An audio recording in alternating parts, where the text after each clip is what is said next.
तो ये है फर्क भाई साहब पाकिस्तान के so called king Babar Azam और एक टेस्ट क्रिकेटर स्टीव स्मिथ में।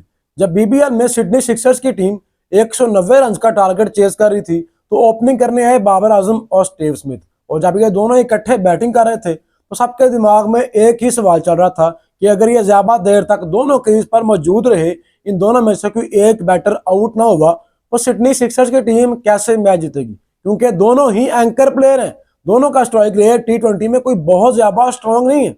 बाबर आजम जो अभी तक बीबीएल में 9 मैच खेल चुके हैं, उनका स्ट्राइक रेट 113 का है। और हर मैच के बाद हम यही बात करते हैं कि बाबर कब तेज खेलेगा। बाबर हर मैच में रना बाल ही खेल रहा है, तो इस मैच में तो आपको शुरू से ही रिक्वायर्ड रन रेट 10 से ज्यादा की है। और उसके साथ थे स्टीव स्मिथ जो रिसेंटली 5 टेस्ट मैच खेल कर रहे हैं, जो ओडीआई क्रिकेट से रिटायरमेंट ले चुके हैं, जिनकी ऑस्ट्रेलियन टी20 टीम में कोई जगह भी नहीं बनती। तो ये इकट्ठे बैटिंग करते हुए कैसे 190 रन का टारगेट चेज करेंगे। तो वहां पर स्टीव स्मिथ ने एक ऐसा नॉक खेल कर दिखाया है, उसने तमाम शायद किन्ने क्रिकेट को जवाब दिया है। स्पेशली पाकिस्तान में जितने भी क्रिकेट फैन हैं और जो बाबर आजम फैन है, उनको जवाब दिया कि भाई साहब टी20 क्रिकेट ऐसे खेली जाती है। हालांकि स्टार्ट बेहतरीन दिया था बाबर आजम ने। बाबर आजम का 10 बॉलों पर 18 रन थे। 180 के स्ट्राइक रेट से बाबर आजम बैटिंग कर रहा था और हम सब यही उम्मीद कर रहे थे कि बाबर आजम का आज अच्छा दिन है, बाबर के बल्ले पे बॉल भी आ रही है, बाबर चार्ज करेगा, बाबर ज्यादा रन करेगा स्टीव स्मिथ के मुकाबले में। लेकिन जैसे ही बाबर आजम ने 20 रन किए, उसके बाद बाबर आजम ने टुक टुक स्टार्ट कर दी। बाबर आजम वही रना बॉल स्टार्ट हो गया, बाबर आजम ने सिंगल डबल स्टार्ट कर दी। और दूसरे एंड पे स्टीव स्मिथ जो कि एक प्रॉपर टेस्ट प्लेयर है, जिसका टेस्ट क्रिकेट में बहुत बड़ा नाम है, ओडीआई क्रिकेट में, व्हाइट बॉल क्रिकेट में उसका बहुत बड़ा नाम नहीं है, लेकिन उसने एक ऐसा नॉक खेल दिया जिस मैच में बाबर आजम ने 37 बॉलों पर 47 रन किए थे, उसी मैच में स्टीव स्मिथ ने 38 बॉलों पर 100 रन किए। यह है बहुत बड़ा गैप जो बाबर आजम और स्टीव स्मिथ की मेंटालिटी में है। शॉट्स बाबर आजम के पास भी हैं, शॉट्स स्टीव स्मिथ के पास भी हैं, लेकिन मसला यह है कि आप चार्ज करने की कोशिश नहीं करते, आप मेंटली ब्लॉक हो चुके हैं।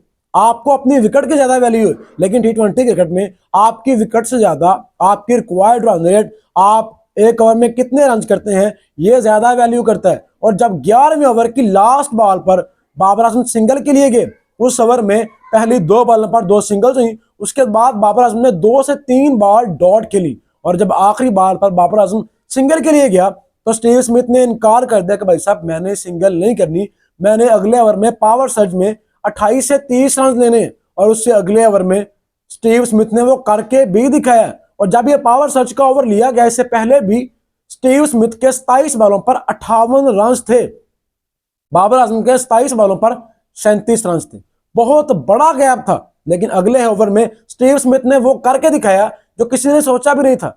स्टीव स्मिथ ने पहली 4 बॉलों पर 4 छक्के लगाए, अगली बॉल पर चौका लगाया, उसके बाद सिंगल हुई थी, उसने फिर सिंगल ले ली और एक ओवर में 32 रन लगाकर अपनी टीम का टारगेट बहुत करीब कर दिया, जीत बहुत आसान कर दी थी। और जब दूसरे ओवर में स्ट्राइक मिली बाबर आजम को, वो भी ओवर पावर सर्ज का ही था, लेकिन बाबर आजम पहली ही गेंद पर बोल्ड हो गए।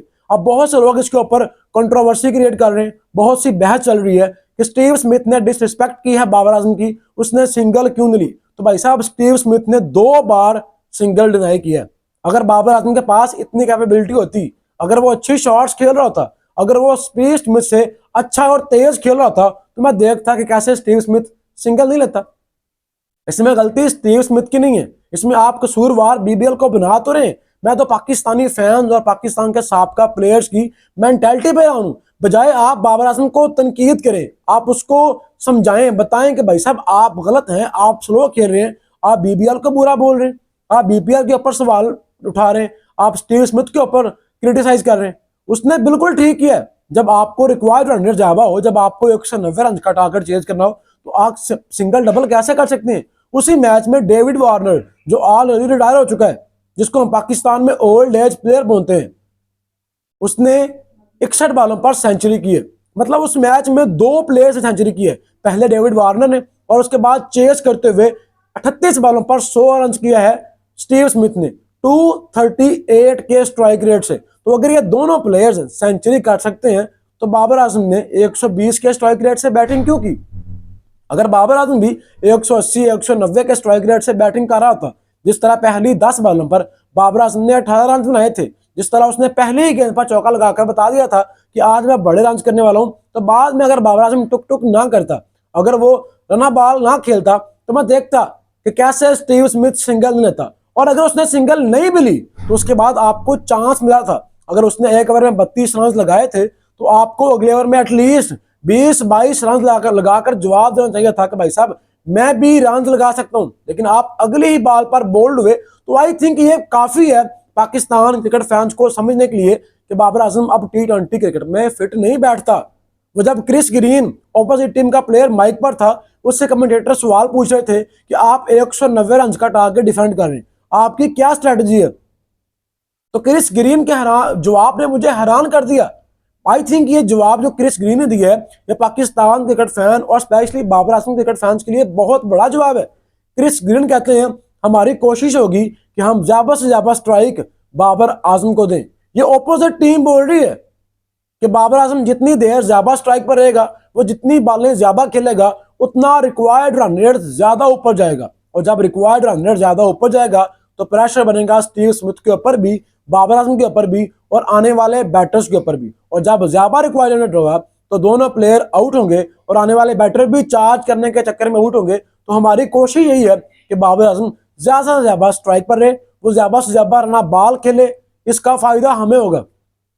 मतलब अब वो दिन आ गया कि ऑपोजिट टीम बाबर आजम को आउट करने के बजाय यह चाहती है कि बाबर आजम ज्यादा देर क्रीज पर मौजूद रहे, वो ज्यादा देर बैटिंग करे, क्योंकि उसका स्ट्राइक रेट बहुत लो है, वो रना बॉल खेल रहा है, वो स्लोगिंग करने की कोशिश ही नहीं करता। शॉट्स बाबर आजम के पास भी हैं। अगर एक मैच में स्टीव स्मिथ ऐसा प्लेयर यार जो टेस्ट क्रिकेटर है, जिसको हम व्हाइट बॉल में बहुत बड़ा जानते ही नहीं है, अगर वो 32 रन लगा सकता है तो पाकिस्तान का किंग क्यों नहीं कर सकता? या अब ये मान लेना चाहिए कि बाबर आजम T20 प्लेयर नहीं रहा। 2021-22 में बाबर और रिजवान का बहुत बड़ा नाम था। इनके नाम से मिसालें भी आती थी कि T20 स्पेशलिस्ट हैं।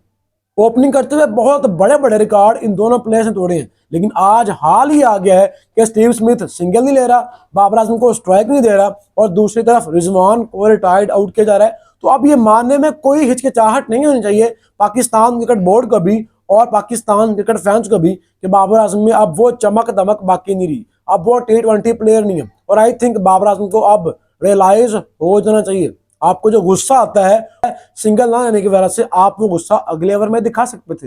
लेकिन जब आप मेंटली ब्लॉक हो चुके हो, जब आप मेंटली अंडर प्रेशर हो चुके हो, तब आपका बल्ला रन नहीं उगलता। तो मेरे ख्याल में वर्ल्ड कप 2026 के बाद रिजल्ट्स जो भी हैं, बाबर आजम ज्यादा से ज्यादा रन करे तब भी, अगर बाबर आजम फ्लॉप भी हो तब भी, बाबर आजम को T20 क्रिकेट से रिटायरमेंट ले लेनी चाहिए। क्योंकि जितने उसकी पीक थी T20 में, अब वो खेल चुका है। और मेरे ख्याल में बाबर आजम को अब ODI और टेस्ट क्रिकेट में ज्यादा फोकस करना चाहिए, ताकि आने वाले वर्ल्ड कप 2027 में और टेस्ट चैंपियनशिप में पाकिस्तान के वो ज्यादा से ज्यादा काम आ सके। बाकी दोस्तों, इसके ऊपर आपकी क्या राय है? आप अपनी राय कमेंट बॉक्स में लाजमी बताएं।